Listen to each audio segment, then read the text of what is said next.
എൻ്റെ പേര് സീന ഷാജു. ഞാൻ തൃശ്ശൂർ ലൂർദ് ഇടവകയിൽ നിന്ന് വരുന്നു. ഇതെൻ്റെ സഹോദരൻ സിബി ഡേവിസ് വലപ്പാട് ഇടവകയിൽ നിന്ന് വരുന്നു.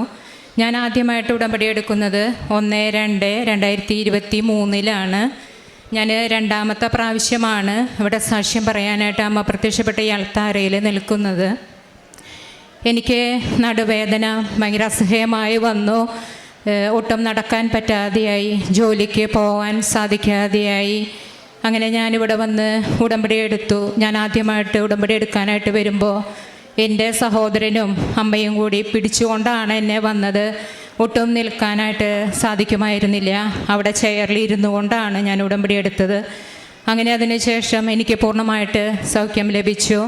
ഇപ്പോൾ എൻ്റെ 2 കാൽമുട്ടിലും നീര് വന്ന് ഞാൻ ഡോക്ടറെ കാണാനായിട്ട് പോയി. അവിടെ ചെന്നപ്പോൾ ബ്ലഡ് ടെസ്റ്റും സ്കാനിങ്ങും ഡോക്ടർ പറഞ്ഞു. അങ്ങനെ ബ്ലഡ് ടെസ്റ്റും ഇതും കഴിഞ്ഞപ്പോൾ MRI ചെയ്യണമെന്ന് പറഞ്ഞു. അങ്ങനെ MRI ചെയ്ത് കഴിഞ്ഞപ്പോൾ ഡോക്ടർ എന്നോട് പറഞ്ഞു, ചെറുതായിട്ട് നട്ടെല്ലിൻ്റെ ഉള്ളിൽ പഴുപ്പ് കാണുന്നുണ്ട്, മെഡിക്കൽ കോളേജിലേക്ക് നിന്നെ റെഫർ ചെയ്യാമെന്ന് പറഞ്ഞു. അങ്ങനെ മെഡിക്കൽ കോളേജിലേക്ക് ഞാൻ പോയി. അവിടെ ചെന്ന് ഡോക്ടർ പറഞ്ഞു അൾട്രാസൗണ്ട് സ്കാനിങ് ചെയ്യണം, അപ്പോൾ ഡോക്ടേഴ്സ് കൂടി നിന്നിട്ടാണ് അത് ചെയ്യേണ്ടത് എന്ന് പറഞ്ഞ് ഡേറ്റ് എടുത്തിട്ട് വരാനായിട്ട് എന്നെ വിട്ടു. അപ്പോൾ ഡേറ്റ് എടുക്കാനായിട്ട് ഞാൻ പോയപ്പോൾ എൻ്റെ മകൾ കൂടി ഉണ്ടായിരുന്നു. ഇപ്പം ഞങ്ങൾ ചെന്നത് മെഡിക്കൽ കോളേജിൽ ബയോപ്സി എടുക്കുന്ന സ്ഥലത്താണ്. അപ്പോൾ മകൾ എന്നോട് ചോദിച്ചു, അമ്മയ്ക്ക് വിഷമമില്ലേ ബയോപ്സി എടുക്കുന്ന സ്ഥലം കണ്ടിട്ട്? ഞാൻ പറഞ്ഞു, എനിക്ക് ടെൻഷനൊന്നുമില്ല, എൻ്റെ അമ്മ മാതാവ് എൻ്റെ കൂടെയുണ്ട്. അമ്മയുടെ ഉടമ്പടി കാശ് രൂപം മുറുകെ പിടിച്ചുകൊണ്ട് ഞാൻ അവിടെ നിന്ന് ഡേറ്റ് എടുത്തു. അങ്ങനെ ഡേറ്റ് എടുത്തപ്പോൾ അത് മകൾക്ക് എക്സാം ഉള്ള ദിവസമായിരുന്നു. ആ ഡേറ്റ് മാറ്റാനായിട്ട് പറഞ്ഞു അവൾ. പക്ഷേ ഞാൻ പറഞ്ഞു അമ്മ മാതാവ് തന്ന ഡേറ്റ് മാറ്റണില്ല എന്ന് പറഞ്ഞു. അങ്ങനെ ഡോക്ടറെ കാണിച്ചപ്പോൾ ഡേറ്റ് ഏപ്രിൽ 2 ചൊവ്വാഴ്ചയായിരുന്നു നമ്മുടെ ഉടമ്പടി ദിവസം. അങ്ങനെ അന്നത്തെ ദിവസം ഞാൻ ഏപ്രിൽ 2 1-ാം തീയതി മെഡിക്കൽ കോളേജിൽ അഡ്മിറ്റായി. അപ്പോൾ അവിടെ വാർഡിലായിരുന്നു ഞാൻ കിടന്നത്. അങ്ങനെ അവിടെ ഒത്തിരി പേരെ കാണാനായിട്ട് എനിക്ക് സാധിച്ചു. അവരോടെല്ലാവരോടും എൻ്റെ ബയോപ്സിയുടെ കാര്യമൊക്കെ ഞാൻ മറന്നുപോയി. അവരോട് അമ്മേനെക്കുറിച്ചും ഈശോനെക്കുറിച്ചും എനിക്കുണ്ടായ അനുഭവ സാക്ഷ്യങ്ങളും അവരുമായിട്ട് പങ്കുവെച്ചു. അതിനിടയ്ക്ക് എനിക്ക് തോന്നി നാളെ എൻ്റെ ബയോപ്സി റിസൾട്ട് വരുമ്പോൾ എന്തായിരിക്കും. അപ്പോൾ ഞാൻ എൻ്റെ സഹോദരനോട് ചോദിച്ചു, എനിക്കൊരു ചെറിയൊരു ടെൻഷൻ. അപ്പം എൻ്റെ സഹോദരൻ പറഞ്ഞു, അമ്മ മാതാവ് നിൻ്റെ കൂടെയുണ്ട്, നിൻ്റെ ബയോപ്സി റിസൾട്ട് നോർമലായിരിക്കുന്നു. അങ്ങനെ പിറ്റേ ദിവസം ഉച്ചയായപ്പോൾ ഒരു ജൂനിയർ ഡോക്ടർ വന്നിട്ട് ഞങ്ങൾക്ക് എഴുതി തന്നു, 15 സെൻറ്റിമീറ്റർ നീളത്തിലുള്ള സൂചി വാങ്ങിക്കണം 3 എണ്ണം. അതുപോലെ കുഞ്ഞെ 3 ബോക്സുകൾ വാങ്ങിച്ച് കൊണ്ടുവരണം ബയോപ്സിക്ക് വേണ്ടി എന്ന് പറഞ്ഞു. അങ്ങനെ അത് വാങ്ങിച്ചു കൊണ്ടുവന്നു. ഞാനത് പാക്ക് ചെയ്തിട്ട് അതിൽ വിശുദ്ധ തൈലം പുരട്ടി ഉപ്പിട്ട് പ്രാർത്ഥിച്ചു, വിശ്വാസ പ്രമാണം ചൊല്ലി. ഇവിടെ നിന്ന് വാങ്ങിച്ചു കൊണ്ടുപോയ ജപമാല അതിൽ വെച്ച് ജപമാല ചൊല്ലി ഞാൻ ബയോപ്സിക്കായി പോയി. ഞാൻ അതിന് മുൻപ് ജോസഫ് അച്ഛനെ കണ്ട് ബ്ലെസ്സിങ് വാങ്ങിച്ചിരുന്നു. അങ്ങനെ എൻ്റെ ഉടമ്പടി കാശ് രൂപവും ജോസഫ് അച്ഛൻ തന്ന ബ്ലെസ്സിങ് ചെയ്ത് എനിക്കന്ന് തന്ന കാശ് രൂപവും കൊണ്ട് ഞാൻ ബയോപ്സിക്കായി പോയി. അവിടെ ചെന്ന് ഞാൻ കമിഴ്ന്ന് കിടന്ന് മുഖമമർത്തി പരിശുദ്ധ അമ്മേനെ വിളിച്ച് കരഞ്ഞ് പ്രാർത്ഥിക്കാനായിട്ട് തുടങ്ങി. അങ്ങനെ 1 മണിക്കൂറിന് ശേഷം ഡോക്ടർ എഴുന്നേറ്റോളം പറഞ്ഞു. 2-3 ഡോക്ടേഴ്സ് നിന്നിട്ടാണിത് അൾട്രാസൗണ്ട് സ്കാനിങ് ചെയ്യുന്നത്. അങ്ങനെ ഡോക്ടർ അവിടെ നിന്ന് എഴുന്നേറ്റ് എനിക്ക് മനസ്സിലായി അവർ ബോക്സുകളൊക്കെ എടുത്തു ബയോപ്സിക്ക് വേണ്ടി. ഇനി അതിൻ്റെ റിസൾട്ടിന് വേണ്ടി വെയിറ്റ് ചെയ്യാനുള്ള ദിവസങ്ങളാണ്. ഒത്തിരി വിഷമമുണ്ട്, എന്നാൽ എനിക്ക് അമ്മ മാതാവ് കൂടെയുണ്ടെന്നുള്ളൊരു ധൈര്യമുണ്ട്. ഇപ്പോൾ ഡോക്ടർ എൻ്റെ വീട്ടിലുള്ളവരോട് വിളിച്ചു പറഞ്ഞു, 3 പ്രാവശ്യം കുത്തിയെടുത്തിട്ട് ഒരു തുള്ളി പോലും അതിൽ നിന്ന് ബയോപ്സി എടുക്കാനായിട്ട് ഞങ്ങൾക്ക് ലഭിച്ചില്ല എന്ന് പറഞ്ഞു. അത്രയും വലിയൊരു സൗഖ്യമാണ് അമ്മ എനിക്ക് തന്നത്. 3 പ്രാവശ്യം ഒരു തന്മാത്ര പോലും അതിൽ നിന്ന് കിട്ടാതെ അമ്മ മാതാവ് എനിക്ക് സൗഖ്യം നൽകി എന്നെ അനുഗ്രഹിച്ചു. പിറ്റേ ദിവസവും ഞാൻ അവിടെ എല്ലാവരോടും ഈശോനെക്കുറിച്ചും കൃപാസനം അമ്മയെക്കുറിച്ചും പറയാനായിട്ട് തുടങ്ങി. അപ്പോൾ അവരെല്ലാവരും എന്നോട് ചോദിക്കാനായിട്ട് തുടങ്ങി, എന്നാണ് നിൻ്റെ ഓപ്പറേഷൻ്റെ ഡേറ്റ്? പക്ഷേ എനിക്ക് വിശ്വാസം ഉണ്ടായിരുന്നു. പിറ്റേ ദിവസം വീണ്ടും ജൂനിയർ ഡോക്ടർ വന്ന് പറഞ്ഞു, നിങ്ങൾക്ക് തിയേറ്ററിൽ കൊണ്ടുപോയി നോക്കേണ്ടി വരും. വീണ്ടും ഞാൻ അമ്മ മാതാവിനോട് പ്രാർത്ഥിക്കാനായിട്ട് തുടങ്ങി. അമ്മ മാതാവേ, ഓപ്പറേഷനൊന്നും കൂടാതെ എനിക്ക് സൗഖ്യം നൽകണമേ. അതിനുശേഷം 5-ാമത്തെ ദിവസം രാവിലെ ഞാൻ പ്രാർത്ഥിച്ചുകൊണ്ടിരിക്കുന്ന സമയത്ത് ആരോ എന്നോട് എപ്പോഴും പറഞ്ഞുകൊണ്ടിരിക്കുന്നു കൃപാസനം, ഉടമ്പടി, കൃപ, ഈ 3 വാക്കുകൾ എന്നോട് പറഞ്ഞുകൊണ്ടിരിക്കുക ആരോ. അപ്പോൾ എനിക്ക് മനസ്സിലായി പരിശുദ്ധ അമ്മ ദൈവമാതാവ് ഇതിൽ ഇടപെട്ടു എന്ന്. അങ്ങനെ ഡോക്ടർ വന്നപ്പോൾ എന്നോട് പറഞ്ഞു, നിങ്ങൾക്ക് യാതൊരു വിധത്തിലുള്ള കുഴപ്പമില്ല, ബയോപ്സി എടുത്തിട്ടൊന്നും കിട്ടിയില്ല, പൂർണ്ണ രോഗസൗഖ്യം നിങ്ങൾക്ക് കിട്ടിയിട്ടുണ്ട്, യാതൊരു വിധത്തിലുള്ള കുഴപ്പമില്ല എന്ന് പറഞ്ഞു. ഡോക്ടർ എന്നെ ഡിസ്ചാർജ് ചെയ്തു. ഇത്ര വലിയ അനുഗ്രഹം തന്ന അമ്മ മാതാവിനെ നന്ദി പറയുന്നു. അപ്പോൾ ആ ഡോക്ടറെ മുന്നിൽ നിന്നുകൊണ്ട് എൻ്റെ ജപമാലയും എൻ്റെ ഈ ഉടമ്പടി കാശ് രൂപം ഉയർത്തി പിടിച്ചുകൊണ്ട് ഡോക്ടറോട് ഞാൻ പറഞ്ഞു, എൻ്റെ അമ്മ മാതാവാണ്, എൻ്റെ കൃപാസനം അമ്മയും ഈശോയാണ് എനിക്ക് പൂർണ്ണ സൗഖ്യം തന്നു എന്ന് ആ ഡോക്ടറെ മുന്നിൽ വിളിച്ചു പറയാനായിട്ട് എനിക്ക് സാധിച്ചു. എൻ്റെ രണ്ടാമത്തെ സാക്ഷ്യം പറയുന്നത്, എൻ്റെ മകൾക്ക് കണ്ണിന് മൊബൈലിന് എഡിക്റ്റായിരുന്നു. മകള് പഠിക്കാനും വളരെ പിന്നാക്കമായിരുന്നു, എപ്പോഴും മൊബൈൽ കണ്ടുകൊണ്ടിരിക്കും. ഞാനിവിടെ വന്ന് ഉടമ്പടിയിൽ വെച്ച് ഞാൻ പ്രാർത്ഥിച്ചു. അതിനുശേഷം മകൾക്ക് കണ്ണിന് വളരെ വേദനയും ബുക്കിൽ നോക്കാനായിട്ട് സാധിക്കാതെ വന്നു. അങ്ങനെ ഡോക്ടറെ കാണിച്ചു, ഡ്രോപ്സ് തന്നു, കണ്ണിലൊഴിച്ചു. അതിൽ യാതൊരു മാറ്റം ഉണ്ടായില്ല. വേറെ ഹോസ്പിറ്റലിൽ പോയി, അവിടെയും പോയി കാണിച്ചിട്ടും കുറവില്ല. അങ്ങനെ മകളെ വീണ്ടും ടെസ്റ്റുകൾ ചെയ്തു. വീണ്ടും MRI ചെയ്യണമെന്ന് പറഞ്ഞു. അങ്ങനെ MRI റിപ്പോർട്ട് ചെയ്തപ്പോൾ പ്രാർത്ഥിച്ചുകൊണ്ടിരുന്നു, അമ്മ മാതാവേ MRI ചെയ്യാതെ CT സ്കാനിൽ അവസാനിപ്പിച്ച് തരണമേന്ന്. അങ്ങനെ CT സ്കാനിൽ എല്ലാം നോർമലായിരുന്നു. ഇപ്പം മകൾക്ക് മൊബൈൽ അഡീഷനിൽ നിന്ന് അവൾക്ക് ഇത് ലഭിച്ചു എന്ന് ഞാൻ സാക്ഷ്യപ്പെടുത്തുന്നു. മൂന്നാമത്തെ മകള് ഡിഗ്രിക്ക് സുവോളജിയാണ് എടുത്തിരുന്നത്. ഒട്ടും താല്പര്യമില്ലാത്ത സബ്ജക്റ്റ്. എനിക്ക് ജയിക്കാൻ സാധ്യതയില്ല, ജോലി ലഭിക്കില്ല എന്ന് പറഞ്ഞു. ഞാനിപ്പോഴൊക്കെ ഇവിടെ വന്ന് അമ്മ മാതാവിനോട് പ്രാർത്ഥിക്കാറുണ്ട്. മകളെ റിസൾട്ട് വന്നപ്പോൾ സപ്ലി ഇല്ലാതെ എല്ലാ സബ്ജക്റ്റിലും നല്ല മാർക്കോടെ പാസ്സായി. അതിനോടൊപ്പം തന്നെ കോളേജ് പ്ലേസ്മെൻറ്റിൽ നല്ലൊരു ജോലി മകൾക്ക് ലഭിച്ചു. അതിനുശേഷം ഞാനിവിടെ നിന്ന് കഴിഞ്ഞ മാസം ഉടമ്പടി എടുക്കാനായിട്ട് വന്നപ്പോൾ പ്രേക്ഷിത പ്രവർത്തനം ഒത്തിരി പത്രങ്ങൾ വാങ്ങിച്ചു കൊണ്ടുപോയിരുന്നു. അപ്പം അന്ന് പത്രപ്രവർത്തനം ഞാൻ നടത്തിയിരുന്നത് ജില്ലാ ഹോസ്പിറ്റലും അതുപോലെ ഒത്തിരി പേര് വരുന്ന പള്ളിയിലുമായിരുന്നു. അപ്പം അന്ന് രാവിലെ ദിവ്യബലി കഴിഞ്ഞ് വന്നതിന് ശേഷം മനസ്സിലിങ്ങനെ പറയാനായിട്ട് തുടങ്ങി, അറിയാത്തവരെ അറിയിക്കണം, കൊടുത്തവർക്ക് തന്നെ കൊടുക്കാതെ മറ്റുള്ളവർക്ക് നീ പത്രം കൊടുക്കണമെന്ന്. പക്ഷെ വീട്ടിൽ വന്ന് പറഞ്ഞപ്പോൾ ഹസ്ബൻഡും മക്കളും പറഞ്ഞു, ഈ മഴയത്ത് അങ്ങനെ മറ്റുള്ള സ്ഥലത്തേക്ക് പോകണ്ട. പക്ഷെ അതിനുശേഷം ഞാൻ ആ പള്ളിയിൽ പത്രം കൊടുക്കാനായിട്ട് പോയി. 54 പത്രം കൊണ്ട്, പക്ഷെ ആരും എൻ്റെ കയ്യിൽ നിന്ന് പത്രം വാങ്ങിച്ചില്ല. 3 പത്രമാണ് വാങ്ങിച്ചത് ആകെ. അപ്പോൾ എനിക്ക് ആകെ വിഷമമായി, ഇനി ഇത് തിരിച്ച് വീട്ടിൽ കൊണ്ടുപോകണ്ടേ. അങ്ങനെ അവിടെ നിന്ന് ഒരു ചേച്ചി വന്നിട്ട് എൻ്റെ ഒരു പത്രം വാങ്ങിച്ചു. അപ്പോൾ ചേച്ചി പറഞ്ഞു, നിൻ്റെ ഇത് വാങ്ങിക്കുമ്പോൾ 4ാമത്തെ പത്രമാണ്. അപ്പോൾ ഞാനത് തിരിച്ചു വാങ്ങിച്ചിട്ട് ഞാൻ പറഞ്ഞു, ഞാനിത് കിട്ടാത്തവർക്ക് കൊടുത്തോളാം. അതാണ് രാവിലെ തൊട്ട് അമ്മ മാതാവ് പറഞ്ഞിരുന്നത്, കിട്ടിയവർക്ക് കൊടുക്കാതെ കിട്ടാത്തവർക്ക് കൊടുക്കാനായിട്ട്. അവിടെ നിന്ന് 2 കിലോമീറ്ററോളം നടന്ന് എല്ലാ പത്രങ്ങളും ഞാൻ ഓട്ടോറിക്ഷ സ്റ്റാൻഡിലും അവർക്കാണ് പത്രം കൊടുത്തത്. അങ്ങനെ ബസ്സിൽ കയറിയിരുന്നു. അതിനുശേഷം ഞാൻ അമ്മ മാതാവിനോട് ചോദിച്ചു, എവിടെയാണ് ഈ പത്രം കൊടുക്കേണ്ടതെന്ന്. അങ്ങനെ പോയി ഒരു സ്ഥലം എൻ്റെ മനസ്സിൽ പറയാനായിട്ട് തുടങ്ങി. ആ സ്ഥലത്ത് പോയി അവിടെയും ഒത്തിരി പേർക്ക് ഞാൻ ഓട്ടോറിക്ഷ സ്റ്റാൻഡിൽ പോയി പത്രം കൊടുത്തു തിരിച്ചു വന്നു. പിറ്റേ ദിവസം മകളെന്നോട് പറഞ്ഞു, എനിക്കിനി PGക്കും ജോലിക്കും പോകണ്ട, എനിക്ക് B.Edന് പോകണമെന്ന് ആഗ്രഹമുണ്ടെന്ന്. അങ്ങനെ B.Ed കേന്ദ്രങ്ങൾ അന്വേഷിച്ചപ്പോൾ 2-3 സ്ഥലം കിട്ടി. പക്ഷേ ഞങ്ങൾ ഇറങ്ങാൻ നിൽക്കുന്ന സമയത്ത് ഹസ്ബൻഡിനെ ഒരാൾ വിളിച്ചു പറഞ്ഞു, ഇന്ന സ്ഥലത്ത് പോയാൽ മതിയെന്ന്. ആ സ്ഥലത്ത് പോയപ്പോൾ ഞാൻ ഈ പത്രം കൊടുക്കാനായിട്ട് അമ്മ മാതാവ് എന്നെ കൊണ്ടുപോയ സ്ഥലത്താണ് മകൾക്ക് B.Ed കോളേജിലേക്ക് ഞങ്ങൾ പോയത്. എനിക്ക് ഒത്തിരി സന്തോഷവും സങ്കടവും തോന്നി. അങ്ങനെ അവിടേക്ക് പോയി അവിടെ ചെന്നപ്പോൾ സീറ്റൊക്കെ ഫില്ലായി, മെറിറ്റിലിന് സീറ്റില്ല എന്ന് പറഞ്ഞു. ഞാൻ അമ്മ മാതാവിൻ്റെ നേർച്ച വസ്തുക്കൾ എപ്പോഴും കയ്യിൽ പിടിക്കാറുണ്ട്. ഉപ്പ് അവിടെ ഇട്ട് പ്രാർത്ഥിച്ചു. എൻ്റെ മകൾക്ക് വേണ്ടി ഒരു സീറ്റ് തരണമെന്ന് അമ്മോട് ഞാൻ പ്രാർത്ഥിച്ചു.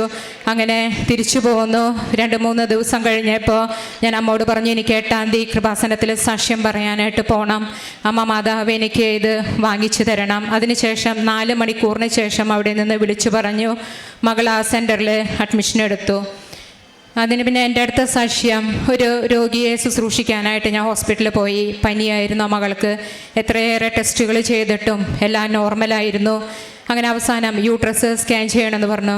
അപ്പം ഞാനും അവരോടൊപ്പം ഉണ്ടായിരുന്നു. സ്കാൻ ചെയ്തപ്പോൾ ഡോക്ടർ പറഞ്ഞത് വേറെ സ്ഥലത്തുനിന്ന് അവർ കാണിച്ചപ്പോൾ യൂട്രസിൽ മുഴയാണ്, ഓപ്പറേഷൻ ചെയ്യണമെന്ന് പറഞ്ഞിട്ടാണ് അവരിപ്പോൾ ജൂബിലി മിഷൻ ഹോസ്പിറ്റലിലേക്ക് വന്നത്. അങ്ങനെ ഞാൻ ഈ മകളുടെ ഉദരത്തിൽ തൈലം പുരട്ടി ഉപ്പ് തരി കഴിച്ച് വിശ്വാസ പ്രമാണം ചൊല്ലിയിട്ടാണ് ഞങ്ങൾ സ്കാനിങ്ങിന് പോകുന്നത്. അവിടെ ചെന്ന് സ്കാനിങ് ചെയ്തു. സ്കാനിങ് റിപ്പോർട്ട് വന്നപ്പോൾ ഈ മകൾക്ക് യൂട്രസിൽ യാതൊരു വിധത്തിലുള്ള കുഴപ്പമില്ല, മുഴയില്ല എന്ന് ഡോക്ടർ പറഞ്ഞു. അങ്ങനെ വലിയൊരു സൗഖ്യം ലഭിച്ചു. പിന്നെ എൻ്റെ പ്രേക്ഷിത പ്രവർത്തനങ്ങൾ ഞാൻ പത്രം വാങ്ങിച്ച് ഇതുപോലെ പല സ്ഥലങ്ങളിലും പോയി, ജില്ലാ ഹോസ്പിറ്റലും അവിടെ രോഗികളുടെ കൂടെ ഇരുന്നു കൊണ്ട് അവരോട് സംസാരിച്ച് എന്നിട്ടാണ് ഞാൻ അവർക്ക് പത്രം കൊടുക്കാറ്. അതുപോലെ തന്നെ പല പള്ളികളിൽ പോവും, അവിടെ പോയിട്ടും പത്രം കൊടുക്കാറുണ്ട്. ഒരു ദിവസം കൃപാസനത്തിൽ വരാനായിട്ട് ഞാൻ പോന്നുകൊണ്ടിരിക്കുമ്പോൾ എനിക്ക് ജില്ലാ ഹോസ്പിറ്റലിൻ്റെ മതിലുമെന്ന് ഒരു പത്രം കിട്ടി. ആ പത്രം ഞാനെടുത്ത് ഒത്തിരി പേരോട് ബസ്സിൽ ഞാൻ കൊടുത്തിട്ട് അവരൊന്നും വാങ്ങിച്ചില്ല. അപ്പം ഞാൻ അമ്മ മാതാവിനോട് പറഞ്ഞു, ഈ പത്രം ഏറ്റവും അർഹതപ്പെട്ടവരുടെ കയ്യിൽ അമ്മ മാതാവ് എത്തിക്കണം. അങ്ങനെ 1 മണിക്കൂർ യാത്രയുണ്ടായി. യാത്രയിൽ മുഴുവൻ വിശ്വാസ പ്രമാണം ചൊല്ലി ഞാൻ പ്രാർത്ഥിച്ചു. വീട്ടിൽ വന്നു കഴിഞ്ഞപ്പോൾ സഹോദരൻ എന്നോട് പറഞ്ഞു, ഒരു ലിവർ ക്യാൻസറുള്ള ഒരു മകനെ കാണാനായിട്ട് പോകണം. അങ്ങനെ അവിടെ പോയി ആ മകൻ 2 കൈയും നീട്ടി കുമ്പിട്ട് നിന്ന് ഈ പത്രം എൻ്റെ കയ്യിൽ നിന്ന് വാങ്ങിച്ചു. മരിച്ചിട്ട് തിരിച്ചു വരുമെന്ന് പറഞ്ഞ ആ മകന് പൂർണ്ണ സൗഖ്യം ലഭിച്ചു. ഇത്രയും എൻ്റെ സഹോദരന്. എൻ്റെ പേര് സിബി ഡേവിസ്. ഞാൻ വെലപ്പാട് സെൻറ്റ് സെബാസ്റ്റ്യൻ ചർച്ചിൽ നിന്ന് വരുന്നത്. എനിക്ക് കിട്ടിയ ഞാൻ ഇപ്പം 3ാമത്തെ സാക്ഷ്യമെന്ന് പറയുന്നത് 22/9/2022 ഉടമ്പടി എടുത്തത്. അപ്പോൾ എനിക്ക് 12 വർഷം മുമ്പ് കൊളസ്ട്രോൾ കാരണം ബോഡിയിലൊക്കെ ഇങ്ങനെ ബബിൾസ് പോലെ ഉണ്ടായിരുന്നു. അത് വരാൻ കാരണം ഞാൻ ആസാമിൽ ഒരു 5 വർഷത്തോളം വർക്ക് ചെയ്യുന്നുണ്ടായിരുന്നു. അപ്പോൾ അവിടുത്തെ ഫുഡിൻ്റെ രീതിയിൽ എനിക്ക് കൊളസ്ട്രോൾ വന്നു. ഇങ്ങനെ എൻ്റെ ബോഡിയിൽ ടച്ച് ചെയ്താൽ മാത്രമേ അറിയില്ല, അങ്ങനെ പൊന്തി ഇരിക്കുന്നുണ്ടാവും ഇങ്ങനെ. അപ്പോൾ ഡോക്ടർ പറഞ്ഞു ഇതിന് മരുന്നില്ല, കൊളസ്ട്രോൾ കൺട്രോൾ ചെയ്യുക, പിന്നെ അതല്ലാതെ ഇത് ഇങ്ങനെ കട്ട് ചെയ്ത് ഓപ്പറേഷൻ ചെയ്ത് എടുക്കേണ്ടി വരും, അപ്പോൾ ഇങ്ങനെ പാടുകൾ ഉണ്ടാവുമെന്ന് പറഞ്ഞു. അപ്പോൾ ഞാൻ ഹോമിയോ മരുന്ന് ഉപയോഗിക്കുന്നുണ്ടായിരുന്നു. പിന്നെ ഉടമ്പടി എടുത്ത് പിന്നെ നമ്മൾ തൈലം പൂശി പ്രാർത്ഥിക്കുമായിരുന്നു. അതിൻ്റെ ഫലമായിട്ട് എനിക്കിപ്പോൾ 1 മാസം മുമ്പ് എൻ്റെ ഫുള്ളും വിട്ടുമാറി. 2ാമത്തെ സാക്ഷി എന്ന് പറയുന്നത് ഈ ലിവർ ക്യാൻസറിൻ്റെ കാര്യം പറഞ്ഞിട്ടുണ്ടായിരുന്നു. അപ്പോൾ അവരിങ്ങോട്ട് വിളിച്ച് പറഞ്ഞിട്ടുണ്ടായിരുന്നു. അപ്പോൾ ആൾ പറഞ്ഞു ഹോസ്പിറ്റലിൽ ഓപ്പറേഷൻ തിയേറ്ററിൽ പോയി പുറത്തേക്ക് വരുമ്പോൾ ആൾ മരിച്ചിട്ട് വരുമല്ലോ എന്ന് പറഞ്ഞു. അപ്പോൾ അത്രയ്ക്ക് സീരിയസ് ആയിരുന്നു. അപ്പോൾ ഞാൻ ചേച്ചിയും കൊണ്ട് അവരുടെ വീട്ടിൽ പോയി. ആള് ഉടമ്പടി പത്രം കൊടുത്തു. ഞാൻ തൈലം പൂശി പ്രാർത്ഥിച്ചു. ആൾ അത്ര വിശ്വാസത്തോടെയാണ് ചെയ്തത്. അപ്പോൾ ഓപ്പറേഷൻ തിയേറ്ററിൽ പോയിട്ട് ഒരു 1/2 മണിക്കൂറായിട്ടും ഡോക്ടർമാർക്ക് ഒന്നും ചെയ്യാൻ പറ്റില്ല. ആൾക്ക് BP കൂടുക അങ്ങനെ ഓരോ കാര്യങ്ങൾ വരുമ്പോൾ ഡോക്ടർമാർ പറഞ്ഞു, പെട്ടെന്ന് പുറത്ത് വന്നിട്ട് പറഞ്ഞു ഇത് ഇപ്പോൾ ചെയ്യേണ്ടെന്ന് പറഞ്ഞു. അങ്ങനെ ചെയ്ത് പിന്നെ കീമോള് ചെയ്യാം, 10 കീമോ ചെയ്ത് നിർത്താമെന്ന് പറഞ്ഞു. അങ്ങനെ 3-4 കീമോ ചെയ്തതോടെ ആളുടെ പ്രോബ്ലം പൂർണ്ണമായിട്ട് സുഖമായി. അത് എനിക്ക് കിട്ടാനുള്ള കാരണം എൻ്റെ വൈഫ് പ്രഗ്നൻസിയാണ്. അപ്പോൾ അമല ഹോസ്പിറ്റലിൽ പോയപ്പോൾ ആൾ 3ാമത്തെ സ്കാനിങ്ങിന് വേണ്ടിയിട്ട് അവിടെ പോയിട്ട് 3 സ്കാനിങ്ങിൽ 3ാമത്തെ സ്കാനിൽ കൺഫേം ചെയ്യാമെന്ന് പറഞ്ഞിട്ടുണ്ടായിരുന്നു. അപ്പോൾ ഞാൻ അവിടെ ഉള്ളപ്പോൾ ആൾ എനിക്ക് സ്കാനിങ് റിപ്പോർട്ട് കാണിച്ചു തന്നു. ആൾ പൂർണ്ണ വിശ്വാസമാണ്, ഹിന്ദു സഹോദരനാണ്. അപ്പോൾ പൂർണ്ണ വിശ്വാസമായി. 3ാമത്തെ സാക്ഷി എന്ന് പറയുന്നത് എൻ്റെ വൈഫ് സ്കൂളിലാണ് വർക്ക് ചെയ്യുന്നത്. അപ്പോൾ ആൾ സ്കൂട്ടിയിൽ പോയി വന്ന് ഹെൽമെറ്റിൽ പാമ്പുണ്ടായിരുന്നു, നമുക്കറിയില്ല. അപ്പോൾ അത് മറ്റേ ബാക്കിൽ വെച്ച് അത് അടച്ചു. അപ്പോൾ അത് ആ പാമ്പ് റെയിൻ കോട്ടിൽ കയറുന്നു, അനലിയാണ്. അപ്പോൾ പിന്നെ 2 ദിവസം കഴിഞ്ഞപ്പോൾ 2 ദിവസം ലീവായിരുന്നു. 3ാമത്തെ ദിവസം നോക്കിയപ്പോൾ ഞാൻ റെയിൻ കോട്ട് എടുത്ത് വീടിൻ്റെ അകത്ത് സ്റ്റെയർ കേസിൽ വെച്ചു. അപ്പോൾ നമ്മൾ സാധാരണ TV കാണുമ്പോൾ സ്റ്റെയർ കേസിൽ ഇങ്ങനെ പ്രസ് ചെയ്തിട്ട് കാണാറ്. അപ്പോൾ ഹെൽമെറ്റിൽ എന്തോ സ്മെല്ലൊക്കെ അങ്ങനെ തോന്നി പ്രത്യേകമായിട്ട്. പിന്നെ ഈ റെയിൻ കോട്ട് എടുത്ത് ഇങ്ങനെ കുടഞ്ഞപ്പോഴാണ് അതിനൊന്ന് പകുതി ജീവനോട് പാമ്പ് ഉണ്ടായിരുന്നത്. അപ്പോൾ അത്ഭുതകരമായിട്ട് രക്ഷപ്പെട്ടു. പിന്നെ അടുത്തതെന്ന് വെച്ചാൽ ഞാൻ ഒരു 5-6 മാസം മുമ്പ് എൻ്റെ വൈഫിൻ്റെ വീട്ടിലേക്ക് വൈഫും ഞാനും കൂടി കാറിൽ പോവാണ്. സാധാരണ ചില്ലൊക്കെ ക്ലോസ് ചെയ്തിട്ട് പോവാറ്, AC ഇട്ടിട്ട്. അന്നത്തെ ദിവസം അത് താത്തിയിട്ടിട്ട് ഓടിച്ചത്. കുറച്ച് പോയപ്പോൾ ഇങ്ങനെ പെട്രോളിൻ്റെ സ്മെല്ല് വന്നുകൊണ്ടിരിക്കുന്നു, നമ്മൾ ശ്രദ്ധിക്കുന്നില്ല. അങ്ങനെ ഒരു 10 കിലോമീറ്ററോളം പോയി. അത് കഴിഞ്ഞാൽ പിന്നെ പെട്ടെന്ന് റോട്ടിൽ നിന്ന് ആൾക്കാർ വിളിച്ചിങ്ങനെ ബഹളം ഇങ്ങനെ ലീക്കായി കൊണ്ടിരിക്കുക. അപ്പോൾ അവിടെ ഇറങ്ങി നോക്കിയപ്പോഴേക്കും പെട്രോൾ ഏകദേശം തീരാറായി. അപ്പോൾ കാറ് ഓൾറെഡി ഹീറ്റായി. അപ്പോൾ അവർ പറഞ്ഞു കുറച്ചും കൂടി നീ കത്തി പോകുന്നിട്ട് അവിടെ വണ്ടി തീർത്തി വൈകുന്നേരം 10 മണി 11 മണിക്ക്. അപ്പോൾ ഒരാൾ വന്നത് ചെക്ക് ചെയ്ത് നോക്കി. അപ്പോൾ അവിടെ പറഞ്ഞു ഇനി വണ്ടി ഓടിക്കേണ്ട, ഇനി കത്തി പോകുമെന്ന് പറഞ്ഞു. അപ്പോൾ അവിടെ വെച്ചു. അപ്പോൾ വണ്ടി നിർത്തി. അത്ഭുതമായിട്ട് അങ്ങനെ രക്ഷപ്പെട്ടു. പിന്നെ എൻ്റെ കാരുണ്യ പ്രവർത്തി എന്ന് പറഞ്ഞാൽ ഞാൻ ചേച്ചിക്ക് വേണ്ടിയിരുന്നു ഉടമ്പടി എടുത്തത്. അപ്പോൾ അങ്ങനെ എടുത്തു. 2023 മാർച്ച് മാസം ഞാൻ അവിടെ നിന്ന് ഗുരുവായൂർ കപ്പൽപ്പള്ളി അങ്ങനെ ആ ഭാഗത്തു നിന്നൊക്കെ പാവർട്ടി ആ ഭാഗത്തു നിന്നൊക്കെ വണ്ടി സർവീസ് തുടങ്ങി. ഇപ്പോൾ ഈ ഡേറ്റ് വരെ ഞാൻ 6000 പേരെ കൊണ്ടുവന്നിട്ടുണ്ട് ഉടമ്പടി എടുക്കാനും പുതുക്കാനും പ്രാർത്ഥിക്കാനായിട്ട്. ഇന്നും വണ്ടി വന്നിട്ടുണ്ട്. അപ്പോൾ ഇത്ര പേരെ കൊണ്ടുണ്ട്. എൻ്റെ പ്രേക്ഷിത പ്രവർത്തനം അതാണ്. പിന്നെ എൻ്റെ വെലപ്പാട് സെൻറ്റ് സെബാസ്റ്റ്യൻ പള്ളിയിൽ ഗ്ലാസ് പെയിൻറ്റിങ്, കൃപാസന മാതാവിൻ്റെ ഗ്ലാസ് പെയിൻറ്റിങ് ഞാൻ എൻ്റെ ചേട്ടനും കൂടി 9 മാസം മുമ്പ് വെച്ചു. അതൊരു ദൈവാനുഗ്രഹമാണ്. കുറേ എതിർപ്പൊക്കെ ഉണ്ടെങ്കിലും ലാസ്റ്റ് അത് സമ്മതിച്ചു, ഗ്ലാസ് പെയിൻറ്റിങ് വെച്ചു. പിന്നെ പത്രം എന്ന് വെച്ചാൽ ഓട്ടോ സ്റ്റാൻഡുകളും പിന്നെ ബസ് സ്റ്റാൻഡുകളാണ് പത്രം വിതരണം ചെയ്യണത്. പിന്നെ ഇവിടെ ഓൾഡ് ഏജ് ഹോമിലേക്ക് പോകാറുണ്ട്. എല്ലാ വീക്കിലും ഓൾഡ് ഏജ് ഹോമിലേക്ക് പോകും. ഷേവ് ചെയ്ത് കൊടുക്കും, മുടി വെട്ടി കൊടുക്കും, ബാത്റൂം കഴുകി കൊടുക്കും, പിന്നെ അവർക്ക് വേണ്ടി സഹായം ചെയ്ത് കൊടുക്കും. പിന്നെ അമ്മമാരെ ഓൾഡ് ഏജ് ഹോമിലേക്ക് പോകാറുണ്ട്, ഇതേപോലെ ചെയ്ത് കൊടുക്കാറുണ്ട്, അവിടുത്തെ ആവശ്യങ്ങൾ ചെയ്യാറുണ്ട്. പിന്നെ റോട്ടിൽ അളഞ്ഞിരിഞ്ഞ് നടക്കുന്നവർക്ക് ഫുഡ് മേടിച്ച് കൊടുക്കും. ഓട്ടിസം ബാധിച്ചവരുടെ ഓൾഡ് ഏജ് ഹോമുണ്ട്, അവിടേക്ക് പോകും, അവർക്ക് വേണ്ട സഹായം ചെയ്ത് കൊടുക്കും. ഇപ്പോൾ പാലിയേറ്റീവ് കെയറിലും സഹായിക്കുന്നുണ്ട്. ഇത്രയും തന്ന മാതാവിനും കൃപാസന മാതാവിനും തിരുക്കുമാരനും 1000 നന്ദി പറയുന്നു. നിങ്ങൾ എന്നിൽ വസിക്കുകയും എൻ്റെ വാക്ക് നിങ്ങളിൽ നിലനിൽക്കുകയും ചെയ്യുന്നെങ്കിൽ ഇഷ്ടമുള്ളത് ചോദിച്ചു കൊള്ളുക, അത് നിങ്ങൾക്ക് ലഭിക്കും. യോഹന്നാൻ 15:7 തിരുവചനങ്ങൾ അരുളി ചെയ്യുമ്പോൾ തങ്ങളുടെ സഹോദരനും സഹോദരിയുമാണ്. അവരുടെ അനുഭവ സാക്ഷ്യങ്ങൾ വളരെ വ്യക്തമാണ്.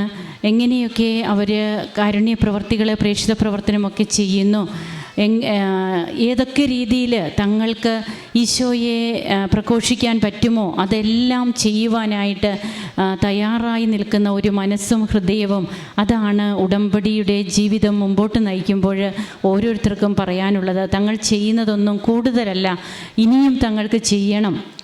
ആ ഒരു അവസ്ഥയിലേക്ക് ഓരോ മക്കളും വളർന്നു വരികയാണ്. ഇവരുടെ കുടുംബത്തിൽ ഇവരുടെ മക്കൾക്ക് തന്നെ അത് പിന്നീടൊരു സാക്ഷ്യമാവും. അങ്ങനെ എത്രയോ കുടുംബങ്ങളും എത്രയോ തലമുറകളാണ് ഉടമ്പടിയിലൂടെ ദൈവമഹത്വം പ്രഘോഷിച്ചുകൊണ്ട് മുമ്പോട്ട് പോവുക. അപ്പോഴാണ് തിരുവചനം അന്വർത്ഥമാകുന്ന വിധത്തിൽ നിങ്ങൾ എന്നിൽ വസിക്കുകയും എൻ്റെ വാക്ക് നിങ്ങളിൽ നിലനിൽക്കുകയും ചെയ്യുന്നെങ്കിൽ, തമ്പുരാൻ്റെ വാക്ക് നമ്മളിൽ നിലനിൽക്കുമ്പോൾ നാം എങ്ങനെയാണ് അത് ജീവിതത്തിലൂടെ കാണിക്കുക, എങ്ങനെ മറ്റുള്ളവർക്ക് നാം ഒരു മാതൃകയാകുന്നു. രോഗസൗഖ്യങ്ങളും അതുപോലെ അപകടങ്ങളിൽ നിന്നുള്ള സംരക്ഷണവും ഇതെല്ലാം വളരെ വ്യക്തമാണ്. എങ്ങനെ ഉടമ്പടി നമ്മെ ദൈവത്തോട് ചേർത്ത് നിർത്തുന്നു എന്ന് നമുക്ക് നമ്മുടെ ജീവിതത്തെ മുഴുവനായി സമർപ്പിച്ചുകൊണ്ട് ഓരോ സാക്ഷ്യങ്ങളും കൃപകളായി നമ്മുടെ ജീവിതത്തിലും അനുഭവപ്പെടട്ടെ എന്ന പ്രാർത്ഥനയോടെ കരങ്ങളടിച്ച് ഈശോയ്ക്കും അമ്മയ്ക്കും നന്ദി പറയാം. അത്യപൂർവ ദൈവാനുഭവങ്ങൾ ഇനി നിങ്ങൾക്കും സ്വന്തം. ഈ യൂട്യൂബ് ചാനൽ ഇതുവരെ സബ്സ്ക്രൈബ് ചെയ്തിട്ടില്ലെങ്കിൽ ഇപ്പോൾ തന്നെ സബ്സ്ക്രൈബ് ചെയ്യുക. ഈ വീഡിയോ ഇപ്പോൾ തന്നെ നിങ്ങളുടെ സുഹൃത്തുക്കൾക്ക് ഷെയർ ചെയ്തുകൊണ്ട് കർത്താവിൻ്റെ പ്രേക്ഷിതരാകുക.